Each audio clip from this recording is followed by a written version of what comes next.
Bonjour et bienvenue dans cette nouvelle vidéo pour terminer ici en spécialité mathématiques. Dans cette vidéo, donc, nous allons parler ici d'une autre fonction qui est en fait réciproque de la fonction exponentielle. En fait, c'est entre guillemets sa petite sœur de la fonction exponentielle. Hein. C'est la fonction logarithme impérial. Alors, bon, je dis ça petite sœur, mais arrêtez, d'un point de vue temporel, c'est un peu faux de dire ça parce qu'en fait, la fonction exponentielle a été découverte par Euler bien après que la fonction logarithme ait été découverte. Ok. Et d'ailleurs, petite précision pour ceux qui font spé physique chimie, parce que c'est important que je la fasse. En fait, la fonction logarithme de physique chimie versus la fonction logarithme de mathématiques, c'est pas exactement la même que vous utilisez. En physique chimie, vous allez utiliser ce qu'on appelle une fonction logarithme décimale, ok, la log. Et donc la fonction logarithme décimale, c'est une fonction logarithme en base 10, ok. Donc là, je vais vous la mettre à côté. Mais en fait, c'est-à-dire que log de x, par définition, c'est défini de la façon suivante, c'est ln de la valeur de x divisé par ln de 10. Ok. Et donc cela signifie qu'en effet, on a bien une relation de proportionnalité comme ça entre le log et le logarithme de la fonction. Ok. Donc un jour pareil, si vous vous trompez en spé physique, que vous tapez à la place de taper log de je sais pas 3,3, vous tapez ln de 3,3, ce qui n'est pas la même chose du coup, vous divisez par ln de 10 et vous retombez sur log. Et réciproquement, un jour si vous tapez log, donc au lieu de taper ln, vous remultipliez par ln de 10 aussi et vous allez tomber sur ln de la valeur que vous voulez. Ok. Donc faites bien attention parce que du coup c'est pas exactement les mêmes fonctions qu'on utilise en maths et en physique. Ok. Donc je le répète, hein, le log de physique, enfin la fonction logarithme que vous utilisez en physique, c'est la fonction logarithme décimale en base 10. Tandis que là ici c'est la fonction logarithme népérien, donc logarithme exponentiel. Et donc elle a été découverte bien avant Euler, donc je crois aux alentours du 15e siècle. Alors du coup, comment qu'elle se définit cette fonction? Peut-être vous avez une petite idée, mais en fait c'est la fonction réciproque de la fonction exponentielle. Ça signifie quoi? C'est la fonction qui va être définie sur l'intervalle 0 plus infini et qui va associer à tout réel strictement positif l'unique antécédent de la fonction exponentielle. Okay, c'est ça le but de la fonction logarithme impérial. Donc on va la noter. Donc voilà la définition de la fonction logarithme impérial. Donc c'est une fonction qui est définie sur l'ensemble des réels positifs et qui est associé à tout réel x strictement positif, donc l'unique antécédent par la fonction d'un nombre par la fonction exponentielle. Alors du coup, pour que vous visualisez mieux, je vais vous tracer les deux courbes à la main, puis après je vais vous montrer ça à la calculatrice sur ce GeoGebra pour voir ce qu'on obtient. Voilà, donc là je vous ai représenté les deux courbes. Donc ici, en bleu très clair, vous avez la courbe de la fonction exponentielle qui est associée à tout réel x exponentielle x. Et ici, donc en vert, vous avez la courbe de la fonction ln, donc qui est associée à tout réel x, ln de x. Donc voilà l'allure des deux courbes. Hein. Bon là, c'est fait à la main bien évidemment. Je vais vous montrer dans quelques secondes avec GeoGebra que ça donne. Voilà, quand on fait les deux courbes, hein. Donc c'est la miniature des vidéos que vous pouvez voir d'ailleurs. Et vous pouvez voir que on a la courbe qui monte très vite. Tout à gauche, c'est la courbe de la fonction exponentielle. Donc c'est celle-ci. Vous avez la courbe qui monte très lentement. Donc ça, c'est la fonction exponentielle. Et en fait, entre les deux, dans ce qui est représenté, c'est à droite d'équation y égale x. Alors là, j'aurais dû prendre un repère orthonormé, ça aurait été mieux, on aurait mieux vu la symétrie, mais c'est pas très grave. Mais si vous faites ça sur un repère orthonormé, vous la verrez mieux que moi la symétrie. Et et là, on la voit bien normalement sur mon animation avec GeoGebra. En fait, si vous regardez bien, dans un repère orthonormé, quand vous représentez les deux, vous avez une symétrie entre la droite d'équation y égale x et les deux courbes, ok. Enfin, on a une symétrie de deux courbes par rapport à la droite d'équation y égale x. Alors là, c'est un peu mal fait parce que du coup, on n'est pas dans un repère orthonormé, donc on la voit pas parfaitement. Mais vous voyez à peu près l'idée, ok. Donc ainsi, pour revenir à l'idée de l'antécédent par la fonction exponentielle pour faire la fonction logarithme, par exemple, si je prends un antécédent de 1 par la fonction exponentielle, je vois que j'obtiens 0. Et du coup, ça correspond à ln de 1. Et en effet, ln de 1, ça fait 0. Et si je prends l'antécédent de 2 par la fonction exponentielle, tac, tac, j'obtiens ici, en abscisse, ln de 2. Et ln de 2, je vois, c'est à peu près 0,7. Ce que j'ai représenté ici. Ok, c'est à peu près 0,7. Si je prends l'antécédent, par exemple, alors, le nombre e, donc le nombre e, que je rappelle sa valeur, c'est à peu près 2,72. À peu près par là, donc. Bon, là, c'est vrai que c'est pas parfaitement, mais c'est juste pour montrer. Donc, le nombre e, il est là. Antécédent de e par la fonction exponentielle, c'est 1.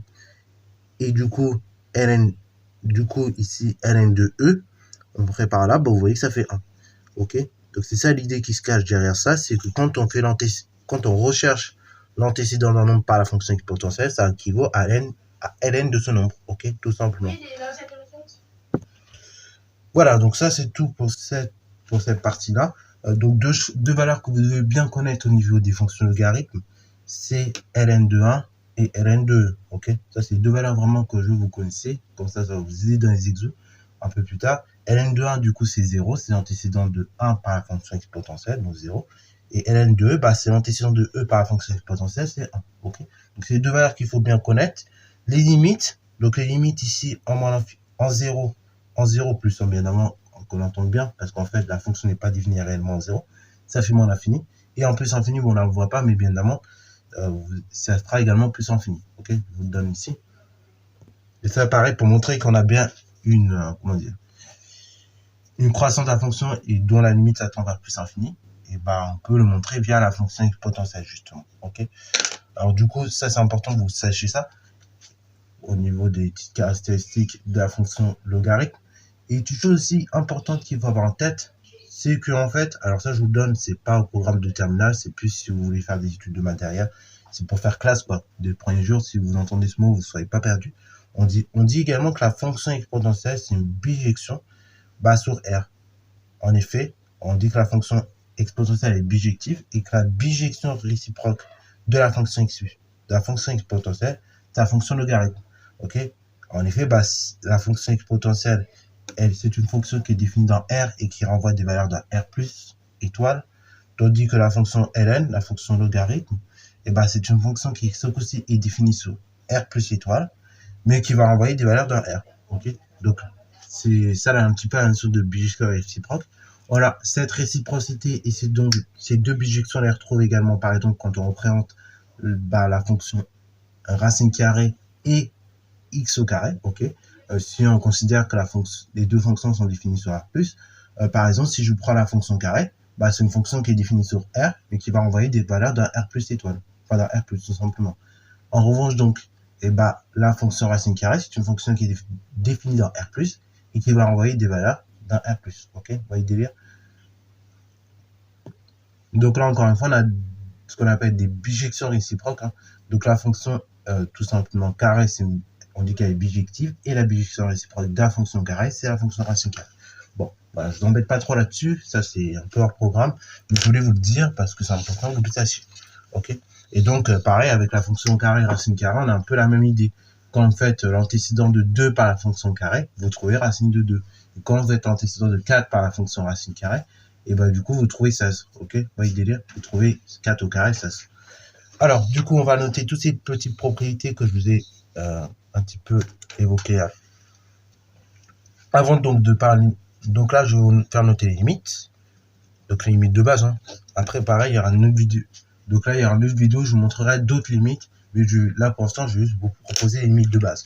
Ok? Donc deux propriétés importantes à avoir. Donc limite, lorsque x tend vers plus infini de ln de x, ça fait plus infini. Et limite, lorsque x tend vers 0 plus, hein, là pareil, la limite en 0 de la fonction logarithme, comme la fonction logarithme n'est pas définie en 0, on dira toujours en 0 plus. Et si vous dites 0, en fait, ça sous-entendra de toute manière 0 plus, en fait. Donc limite lorsque x tend vers 0 de la fonction logarithme, ça s'entend vers moins l'infini. Ok, vous voyez? Donc d'après le théorème des valeurs intermédiaires, forcément sur R+, à un moment donné, l'équation, tout simplement, ln de x égale k, aura forcément au moins une solution, et une unique solution, d'après le théorème des valeurs intermédiaires. Donc ça, c'est les propriétés de base sur les limites que vous devez avoir en tête. Troisième chose également, donc là, pareil, on en reparlera, mais la convexité de la fonction ln, donc là, je vous en reparlerai quand on parlera de dérivation de la fonction ln, dans une vidéo, du coup, on peut pas tout faire en même temps. Mais du coup, la fonction ln, on dit qu'elle est tout simplement strictement concave sur R plus étoile, ok, sur tout son temps de définition.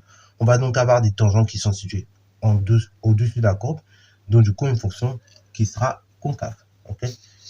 Ça, voilà, c'est important que vous l'ayez ça en tête. Maintenant, donc, on va passer aux propriétés qui vont permettre de simplifier un certain nombre de calculs. de propriétés de la fonction logarithme. Alors, il n'y en a pas 150 millions, mais il faut quand même en connaître un certain nombre. Donc, on va commencer par des choses simples. Si je fais ln de a fois... Si je fais ln de a fois b, ça fera ln de a plus ln de b. Si je fais ln de a sur b, dans ce cas-là, par définition, c'est ln de a moins ln de b. Du coup, par conséquence, on peut déduire ln de tout simplement moins a, ok, ln de moins a, ça sera donc tout simplement moins ln de a. Ok, vous voyez le délire? Enfin, ln, pardon, pas de moins 1, mais de 1 divisé par a. Ln de 1 divisé par a, ça sera ln de 1 qui vaut 0, moins ln de a. Donc ln de a, enfin moins ln de a tout simplement. D'où le moins ln de a.